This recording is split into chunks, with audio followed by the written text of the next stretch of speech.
So I've officially lived in the US now for over 6 months. Even I cannot believe it. Like, hello, I just arrived here yesterday. So it's been over 6 months, and today I'm going to be telling you all the culture shocks I've experienced in the US. Hopefully I remember most of them. So I don't have a number. I cannot tell you 10 or 15 because I don't know. I'm just yapping from my head.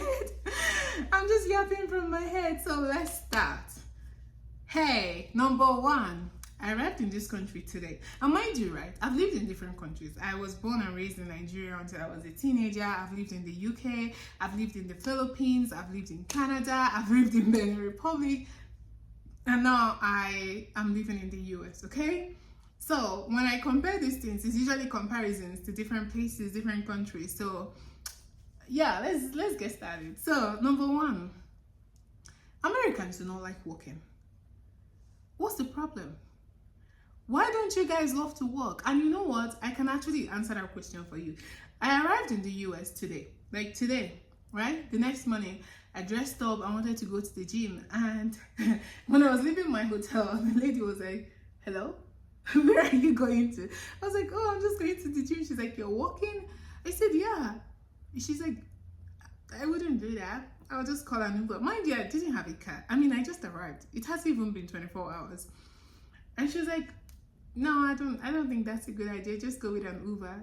And she told me people get knocked over by cars all the time. Pedestrians die every day being knocked over by cars. So I don't think that's a good idea. And you know what? You're right. Because working in the hospital, I've seen so many trauma cases from people, even bike riders who get knocked on their bikes or even their bicycles. And I think the core problem is that the cities are not designed for working. I went to Houston and same. You drive everywhere. It's crazy. I feel like the only set of people in this country that are just blessed with, you know, opportunities to walk around are people say in New York City or Chicago. I don't know so many places, so don't quote me on that. But I think for those two cities in particular, walking is way more efficient. And I think if they incorporate that, you know, layout into other cities, it will be very, very helpful. So since then, I've stayed clear of walking because I don't want to die. I'm not the one going to be knocked out by the road. And I know they have walking trails, right? But I'm not going to do that because I feel like by the time I go on that trail, I might not come back. I might be butchered in 200 different parts. So yes, I'm paranoid. I'm not going. I've watched too many murder mysteries, too many documentaries, and see the faith of so many women who are just like, let's go on a walk. The weather is beautiful. And they get lost or evil things happen to them. So I'm not going to take those chances. Thank you very much. So no, I'm not going to climb up a trail. I am terrified. And you could say, oh, Favor, why don't you go with someone? Well, who am I going to go with? Who? This entire city, I've only made one friend. And she's a married woman with kids. So her life is quite busy from mine. So yeah, that's kind of sad though. Anyway, moving on. Number two, Americans have a drive-through for everything. Hi, hello, what is going on? See, I think obviously I've seen drive-through restaurants, drive-throughs for coffee, drive-through banks, but the one that floored me was there. So a drive-through pharmacy. I was like, wait, what? Hello? Drive-through pharmacy. What do you mean by drive-through pharmacy? I don't think I've even captured all the drive-throughs they have in this country. Why do you have a drive-through for everything?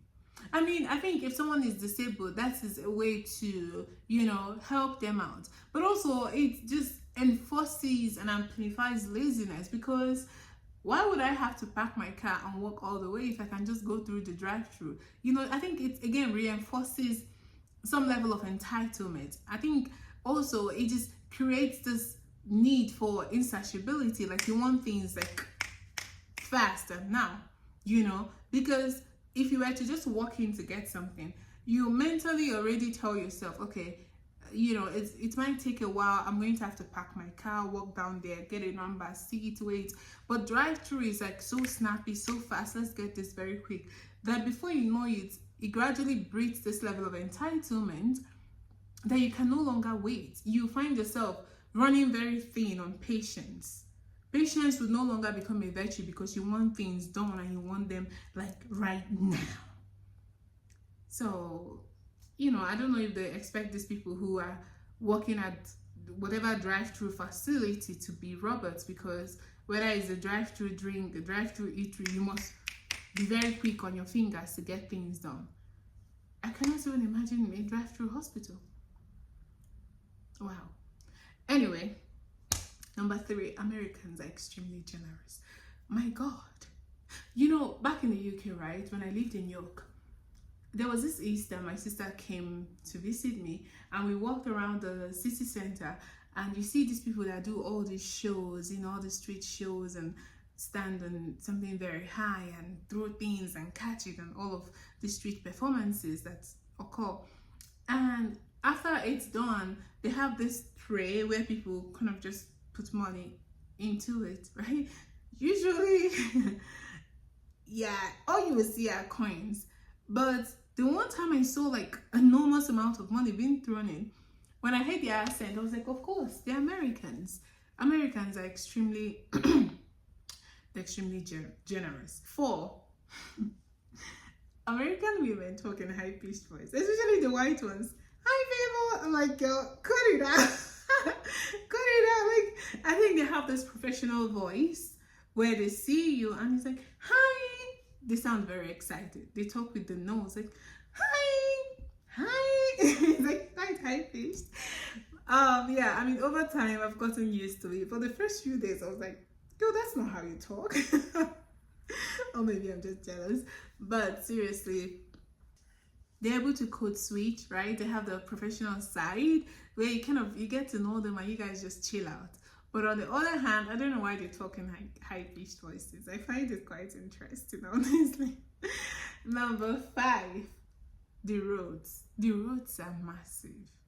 When I went to Houston, the traffic was just unbearable. And I see these memes where people say, if you miss a stop, if you miss an exit in Houston, just go on a vacation. Don't even bother turning. And I think, as funny as it sounds, that is kind of true, because hello, wow, the roads are massive. Like, you see like 5 lanes, 6 lanes, 7 lanes. Imagine trying to get to the exit and you are far in the middle. You're done for. Don't even do it. Nah. Number 8, I don't know what number we are at, but the grocery stores are massive, right? And then there are so many options for the same things. Have you gone to the cereal aisle? Oh my God. Oh my freaking God. I'm just like, just how many more cereals do we need? There's an entire aisle, 2 rows of just cereals, different kinds of cereals, protein cereals, oat cereals, this cereals, that cereal. I'm just like, guys, that's enough. That's just enough. Okay? Number 9. Why do you guys not have seasonal fruits like pomegranates, passion fruit? I don't know, right? Living in Canada or in Toronto, I would always go to the grocery store underneath my apartment. Well, it was in downtown Toronto, so I don't know if it would be different if I lived anywhere else. But, you go there and everything you want is there. But I've tried so many different stores, and pomegranate is never available. Passion fruit, I haven't actually seen passion fruit in this country, not even once. Why? I'm trying to understand, is it that they don't have access to seasonal foods? My brain is not quite understanding why that is the case. Another thing is, I don't know if I've already talked about it, but the portion sizes, the food portion sizes in America is massive. I would ask for a medium-sized drink, and what they bring is like this, and I'm just like, I asked for medium size. They're like, yes ma'am, that's medium. In the UK, this is extra large. What do you mean this that my entire family would drink from? It's medium. What do you mean that this is medium? I'm just like, okay. I go to eat here and I just tell them, as they're bringing the food, just bring a takeout pack, because there is no way under God's earth I'm going to finish this food. And I think it's good though. It's good that the portion sizes are massive. In that way, you get your money's worth and you can take the food home and eat it multiple times. But that does not eliminate the fact that the portion sizes are criminal. They are just so big. It's crazy. Like, hello? Why do we need that much food? It's just diabolical. It's the portion sizes. I'm never getting used to that. I'm just like, and then you're expecting me to get an entree, starter, main meal, and dessert and drink. With which stomach? Where is the food supposed to go to? So most times I'm just like, no starter, no entree, just give me the main food, no dessert. And even the main food, I cannot finish it. Damn Americans. This takes me to the next point, tipping. See, don't get me wrong, in Canada, they also ask you for tip, but it's not like you must tip. Tip now. Are you tipping 25% or not? It's not like that, right? They just ask you whether or not you want to tip, and it's just like, whatever. If you want to tip, fine. If you don't want, fine. You know, they're not staring you down. But in America, oof, they have an invisible gun close to your head. Are you tipping or not? Lady, tip. Tip now. I'm just like, guys. So you're telling me that if all the money I had in the world was $10 and I walked in here, I should buy food of like $7. So I'll pay the tax after. See, I'll get to the tax part. So I can only buy food of $6 because I have to pay taxes of $2 and I have to tip you $2. Why? Hello? Why? I feel like, why are you forcing me to tip you? I work at a hospital. Imagine if nurses walked around, your RN that is taking care of you is like, okay, 20% or 25%, what are you tipping me for giving you this ketorolac? How much are you tipping me for fentanyl? It doesn't make any sense, right? We are not expected to expect tips, right? So why are we tipping? Like, I've never quite understood the concept of tipping. Maybe because whether it was living in Benin Republic or Nigeria or the Philippines or the UK, nobody really expects you to tip. As a matter of fact, the one time I tipped in Japan, they found me and gave me back my money. Like, no, we don't do that here. All this begging behavior is unacceptable. We get paid good wages, right? So my brain does not understand the concept of tipping. Why? Like, I'm already helping your business. Why are you forcing me to tip? Like, basically you're begging. And it's not like, okay, you tip. I can understand if someone does a good job and you're just like, good job, I'm going to tip you 20%, or I'm going to give you like $2. It doesn't even matter. But it's almost like it's like a phenomenon where you must tip. Whether the service was good, whether it was horrible, I would have said that tipping is a privilege, a reward for good service. But here it's just like, it's like the order of the day. Even if the food was bland, the servers were not nice, you are obligated to tip. And it feels very embarrassing, especially if you're just trying to, just save. If that's all you have, please don't do that. We're already helping your business. We're helping your business. I'm already patronizing you. Why are you forcing me to, like, I don't know, it just feels wrong to me. Brings me to my next point. Guys, this applies to both US and Canada. What is this behavior of putting the tax after the fact? Like, you see something, it says $10. You're checking out and you're seeing $12.95, and I'm just like, well, I know mathematics, and the tax says $10. And I can remember when I moved to Canada, that was a part that shocked me, because in the UK, the tax is already included. If something says £10, checkout is £10. If something says £2, checkout is £2. Why will I see $3 and then checkout is telling me it's $5.50? What if all the money I had was $3? I don't understand. It has not made sense to me yet. despite having lived in Canada and now the US, I still hold the same grudges against putting tax after the fact. I think it's not very nice. Put the tax in the final price when you're hanging up the items. So at least when I'm looking at it and it says $200 and I know that my broke little behind cannot afford it, I'll just leave it and go home. Yeah. Anyway, let's see. I had so many things in mind, but I don't have any script, so all these things are just coming from my head, and I feel like I'm forgetting something. Whew. Oh, I remember. Americans are very patriotic. Many of them are so patriotic. They love their country, and I think it's very heartwarming to see that. When they talk about America, you're just like, "Aww, I like the way you love your country." I think it's so sweet. Like, but the problem with some level of obsessive patriotism is that it begins to shine a bad light on the individual, because it's not like, well, I love my country, but I also want the privilege, the opportunity to see other countries. Some of them are just like, I've got America, I've got all I need. And no, that is not contentment. That's almost a very subtle way of looking down on other countries, saying, well, America is the greatest country on earth. What am I going to this few poverty stricken countries littered with peasants to do? So, I mean, that's what they're saying. But when they put it in a way that, like, America is the greatest country, and what else am I going to see? You see how tone deaf and almost how naive they sound. And it's this kind of statements are laced with arrogance that just makes you think, no, you guys need to improve your educational system. Because where is this arrogance coming from? You haven't even left your home country. I'm going too far. You've not even left your city. You don't even have an international passport. So where is this arrogance coming from? Because your president has told you this is the greatest country on earth, and I'm agreeing with you on that. America is, in fact, if not the greatest, one of the greatest countries on earth.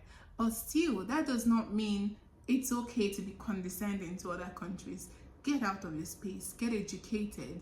Learn about other people's cultures. Learn about the differences between countries and continents. Because someone's still thinking that the whole of Africa, that is made up of 54 countries, is a singular country, is just downright not only disrespectful, but just blatantly ignorant. And for a country that is seemingly the greatest country on earth, I think the educational system should be questioned. Because even coming from a third world country or being born there, we are taught about different countries. We are taught about the US and different countries in Asia. So we have within us this knowledge and we carry it wherever we go. So coming to a place that is, seemingly the best place on earth, I mean, this is heaven, this is America. It's disappointing to see, and I'm almost like, where did you guys get this idea? Like, where did things go wrong? Because you are a great country. You shouldn't be producing like dunces. So that's another thing. Another culture shock is just how gun laws infiltrate everything. I have a friend who always says that she would not come to America because people in America just go and shoot up little kids because the weather is good. They're in a good mood, they go and shoot up kids. The weather is great, time to kill little innocent kids. The weather is bad, I'm in a bad mood, other people will pay for it. So I think there's a certain level of mental health evaluation that should honestly be done before people or anyone can be handed a gun, because this is like a tragedy. As a matter of fact, a pandemic. We cannot play Russian roulette with people's lives. Let me tell you what I saw today. So I'm just coming from Walgreens, right? I went to pick up my prescription, and as I got back into my car, I locked eyes with the guy right in front of me. He came out of his car, and what did I see him put into his his pants, his trouser? A gun, a freaking gun. I was on my phone like this, so I just made sure I did not change my expression. I was just like talking on my phone because I was sending a voice note, and I just pretended like I didn't see what he did, and he was just looking at me the whole time. His hand was here. I was just like, please, I did not see you. Don't act the fool. And then he just walked past me and was looking at my care. I was just like, I hope nobody gets killed. So that's the problem, you know. I think another culture shock I've experienced, honestly, is the kindness of Americans. I think at the core, they're very kind. And, you know, being a foreigner, I love their curiosity. I meet my patients and they're just like, where are you from? I'm like, oh my God. You know, they're very curious about you. They want to learn about you, where you came from, you know, how long you've done this, and, you know, all that stuff. And I think it's very beautiful. And because I moved to this city and this whole state by myself, there's almost this element of protectiveness that wraps around them when they figure out, oh, she's just here by herself. You know, my patients have given me their phone numbers and just like, call me. They write it on a paper. I'm just like, oh, thanks. They're just like, call me. I don't want you to spend the holidays alone. Or call me if, you know, if you have any questions. And I mean, this is not 1, 2, 3, 4, or even 5 patients. They're always very kind and they recommend dance clubs to me or recommend gyms and different places to go to, so many different restaurants as well. And you see them rally around to make sure that you have a beautiful experience. So I am inspired by the kindness and generosity of the average Americans. I know that every country has their own, or has or have, see, leave me alone, their own problems, right? But at the end of the day, most times, I like to focus on the positives because I am a half glass full individual.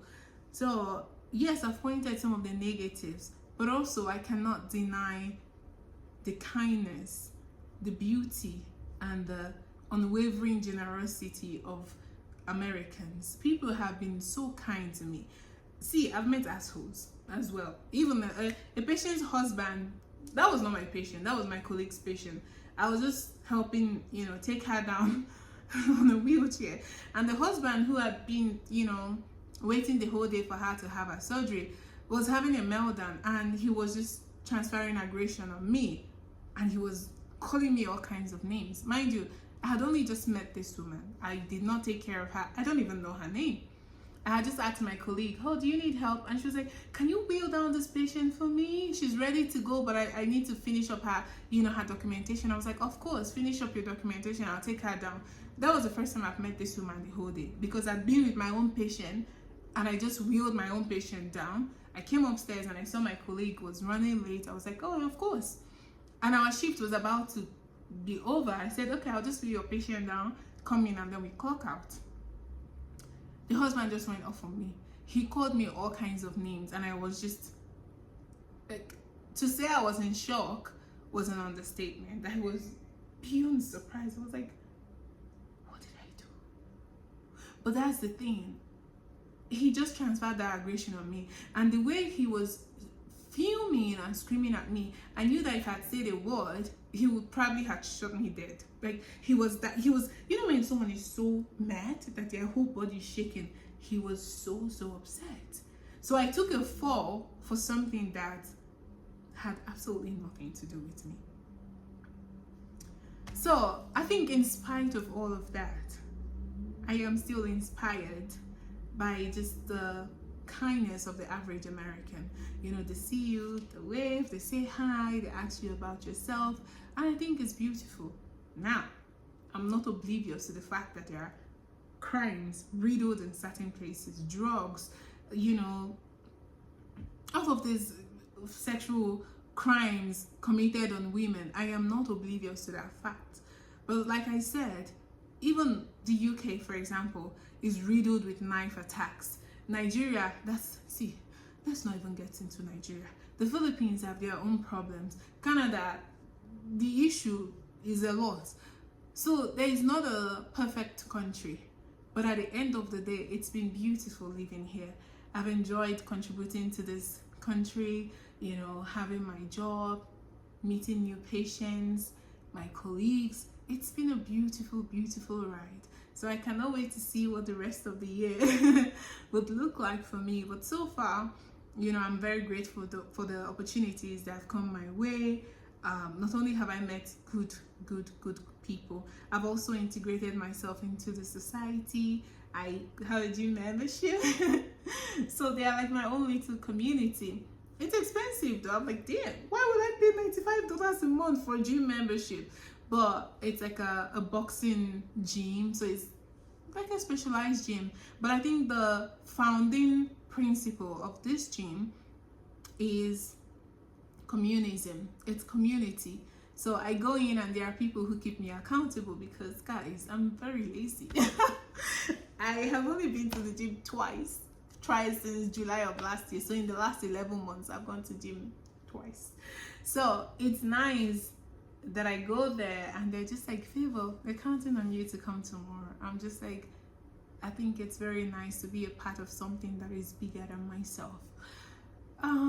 What else? I was able to save up some money, get myself a car, get myself an apartment, and also make new friends and try different coffee.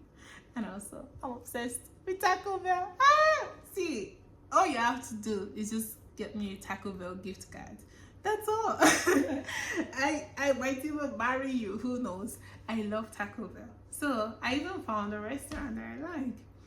Now I want to try Texas Roadhouse. And honestly, there are so many things I want to do. So here's what I want you to do. Please, if you are American or you live in the US, recommend restaurants to me. I've written it down and I keep checking it all on my list. Tell me what restaurants to go to. Like I told you, I want to go to Texas Roadhouse. I want to go to Waffle House. I want to go to Chick-fil-A. There's another chain, American chain restaurant that I want to go to. I want to go to those places. I want to try to different cities. So I've just been like, should I go to... Oh, I forgot something. I went to California for my 30th birthday, to be specific. I went to Los Angeles. See, not only is it beyond my tax bracket, we're not even arguing that. People in California, where are they getting money from? How can they be enjoying without me? I want to be part of it. California is gorgeous. The people there are pleasant, but that's fine.